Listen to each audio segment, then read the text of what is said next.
Hi everyone, and welcome to the second video in topic 1. Let's go ahead and get started here. The first thing I want to do is start with a scripture that ties into our reading. So this is from Matthew 25:29. For unto everyone that hath shall be given, and he shall have abundance. But from him that hath not shall be taken away even that which he hath. Matthew 25:29. Now, Keith Stantovich in 1986 used this scripture, and he coined this in his famous reading essay. And he coined this term, the Matthew effect. And what the Matthew effect really goes from this scripture is that the rich get richer and the poor get poorer. And he goes to point out the correlation between low socioeconomic households have already started their children at a deficit in reading, and then if they do not improve their reading by the time they're out of this 3rd grade and they're not literate, they continue this poverty cycle. And in the last video we saw how dropout rates in high school correlate to poor reading score in 3rd grade, and how 3rd grade reading scores also can correlate to prison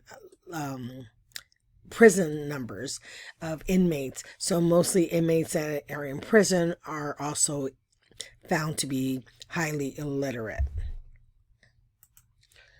So keeping that in mind, we look at that high literacy among adults is associated with better health, better jobs, higher income, more opportunities in life. 3 objectives to cover in this topic. I want you to know that the 3rd objective is really going to be covered in your field experience because you're reflecting on your professional practice and also lesson planning. The 1st objective we will discuss today, and we'll just go through it really briefly. And then we'll talk about the 2nd objective either the following week or in an additional video or with materials. I have not decided that yet. But for your 1st objective, explain the relationship between cognitive process and reading instruction. I'm just going to touch a little bit on it to give you a sense of what you need to really research here. So first of all, I want you to know that your brain is not hardwired to read. We're wired to speak, but not to read. We have to train our brain to read. So when I show you this item here, you see a t-shirt that should have popped in your head. When I show you the next item and the next and the next, the same thing. You look at this and you say, what are they? They're t-shirts. This is really survival skills. If we were to see this as a lion, and then a lion standing up, a lion laying down, a lion hanging from a tree, no matter what direction the lion is facing, our brain is going to see lion and we know to be aware of it. That is our brain doing its normal process. It'll rotate these items to say, hey, it doesn't matter what direction they're facing, it's still the same thing.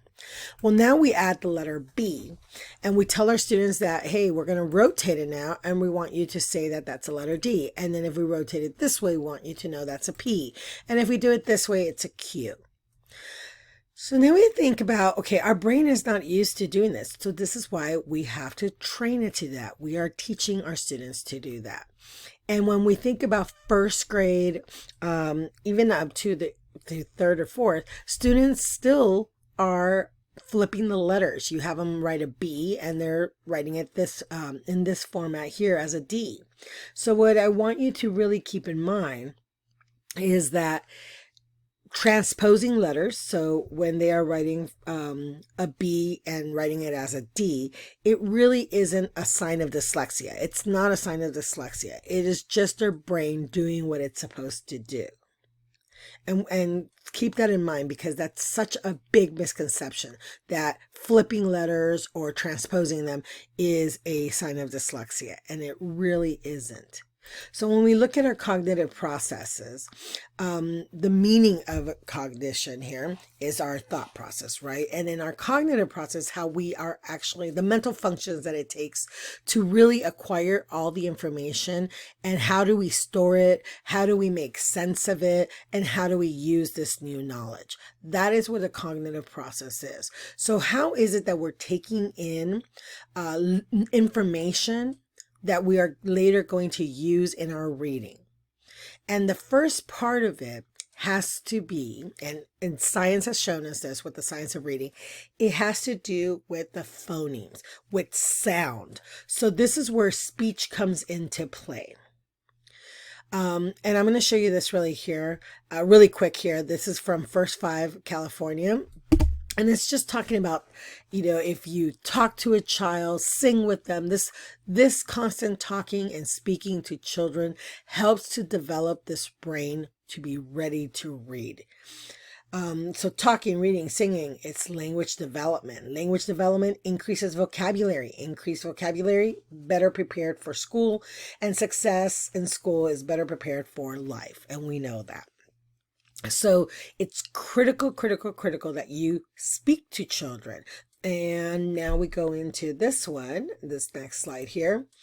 Did you know that a child's vocabulary growth is directly linked to his or her overall school achievement? The size of the child's vocabulary in kindergarten predicts his ability to learn to read. The more words a child knows, the more information the child has to access, the more information the child has access to. And having a large vocabulary helps children think and learn about the world. I'm also going to place this video in your link. This is about how the brain of an infant starts to process sound. And they did a study with bilingual and monolingual students and monolingual children.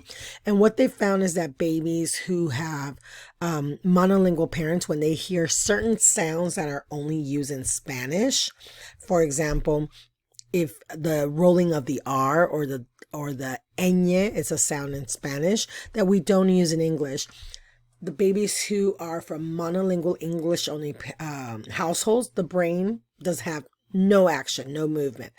When they see bilingual babies, their brains will fire off. It'll show certain areas of the brain that light up when they hear those sounds.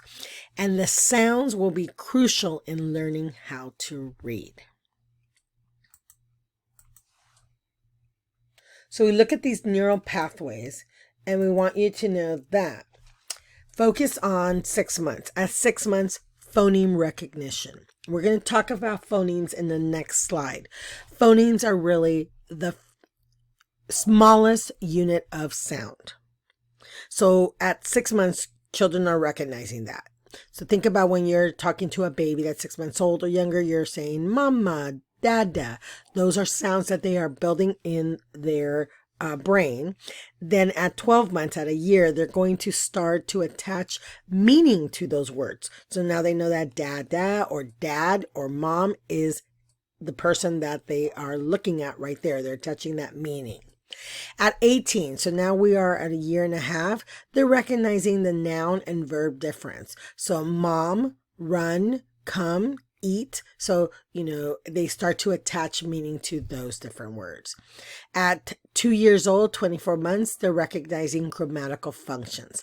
I go, I came, I went. And then at 36 months, most language activity moves to that left hemisphere. They're storing it, and then they start to now attach some meaning and using it logically. So when we look at phonemes, the 6 month, right? Phonemes are the smallest unit of sounds. And in English, there are 26 letters in the alphabet and 44 sounds. So I want you to think about this. These unique sounds are called phonemes. In Spanish, there's each letter has a sound, and that is it. So I believe there's 27 sounds in Spanish. Don't quote me on that because they have the double L and the ñ. But in English, we have 26 letters and 44 different sounds. And that makes it really difficult for students to just say, oh my gosh, when they're writing and spelling and reading, which sound does this letter make? It's the same letter, but it might have a different sound. So when we look at graphemes, and graphemes are how we write those letters, we are looking at a couple of things. So I'm going to show you this first. So in this top box here, where you see, let me see here. So when you look at this first row here, I want you to think of phonemes and know that phonemes are just sounds. When we are working with kindergarten and first grade and some second graders with phonemes, we are just working with sounds. They are hearing it and saying them. They are not looking at these letters, at the graphemes. So if we say s, p, oon, they're not looking at the letters. They're just hearing that. K, at. That is just phonemes.